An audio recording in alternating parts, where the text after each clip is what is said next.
Assalamualaikum warahmatullahi wabarakatuh. Sampurasun. Kumaha daramang sadayana. Hatur nuhun pamindamana. Alhamdulillahirabbil alamin. Urang tiasa neraskeun di pangajaran dina dina dieu kalayan masih dipateuringan kesehatan berkaitan ka Allah Subhanahu wa taala. Ayeuna urang ngabahas ngeunaan paribasa jeung babasan. Nanging sateeu can diajar, ayo urang saserangan ngadoa. Allah mandar pangajaran urang kenging hikmah sareng berkah ti Allah Subhanahu wa taala. Bismillahirrahmanirrahim. Allahumma ftah lana hikmataka wansur alaina rahmataka ya dzal jalali wal ikram. Amin.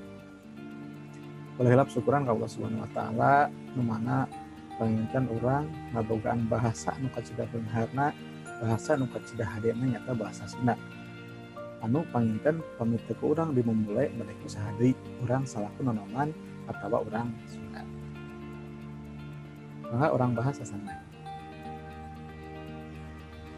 Paribasa nu kahijinya. Nah, dina padaranti heula geus disebatkeun yen paribasa teh mangrupa babandingan kalakuan atawa kaayaan jelema kana kalakuan atawa kaayaan hiji hal anu bisa jadi perlambang lakuning hirup. Dina banguna paribasa mangrupa kalimah beda jeung babasan anu mangrupa gabungan kecap, frase atawa kecap kantetan. Nah, papasingan paribasa atawa paribasa teh saberiji, nah bagi jadi saberiji. Nu kahiji paribasa wawaran luang. Kedua paribasa pangjurung laku hade. Nu katilu aya paribasa panyaram lampah salah. Paribasa wawaran luang eusina ngebrehkeun pangalaman anu geus lumrah di masyarakat sarta bahan bandingan pikeun laku lampah urang. Contohna nu kahiji aya kanmah tara menang kancra, maksudna usaha kumodal leutik hasilna oge moal gede. Kancra teh lauk anu gede aya kanmah paragi ngalah lauk anu leutik atawa cecere. Maksudna seperti itu.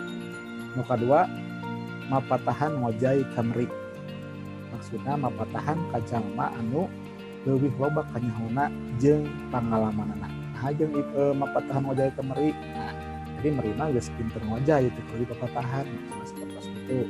Jeung rea-rea deui paribasa nu sejenna nya biasa kulidak muka di wilayah. Nu kadua paribasa pangjurung laku hade. Eusina mangrupa pangjurung pikeun milampah kahadean. Bisa dipidaan ku ucap kudu bisa henteu dina awal palimana. Contohna kahiji cikaracak dengan batu laun-laun jadi legok. Maksudna kumaha? Sagala rupa oge sanajan sakumaha hasilna lamun dileutkeunana bari jemur pasti bakal bisa.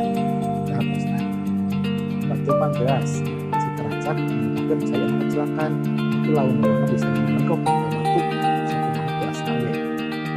Kedua, kacai jadi saleubi kadarat jadi salebak. Artinya kudu salunan untuk kalau oke area di contohnya paribasa menjurung lakukan. Maka tilu aya paribasa panyaram lampah salah. Contohnya nyata disina panyaram sangkan ulah menjauh pagawaian anu rugi. Oh kudu disana kerugian betul biasana bisa ditilang campur. Dok tinggal juga maksudnya tinggalkan pagawaian batu atau melampahkan pagawaian anu anyarna untuk tinggi. Kedua morojilang masuk isi maksudnya melesetkan barang medis katanya lantaran kabita memiliki atau virus padahal cantang tuh.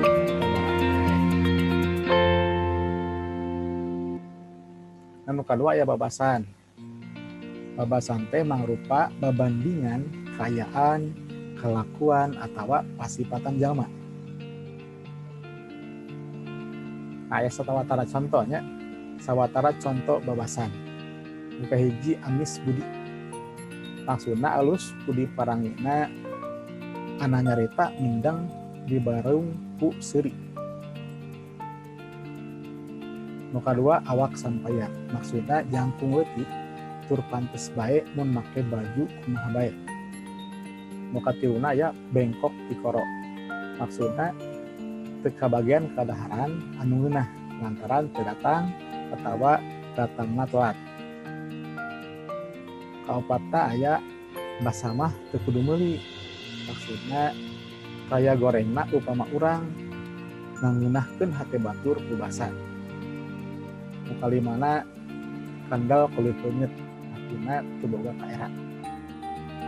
Eta panginten sawatara contoh babasan seueur keneh contoh misalnya ya kan 111 panginten hidup udah biasa ya udah biasa nyentokeun paribasa ngalarapkeun paribasa jeung ngalarapkeun babasan dina bahasa-bahasa urang sapopoe. Nah, kan tiga we pangintenna dina bahasa online cekap sakieu heula mudah-mudahan teman sok sanaos jadi biasa manfaat biasa nambihan kaparigulan biasa nambihan pangabaruh ka urang sadayana.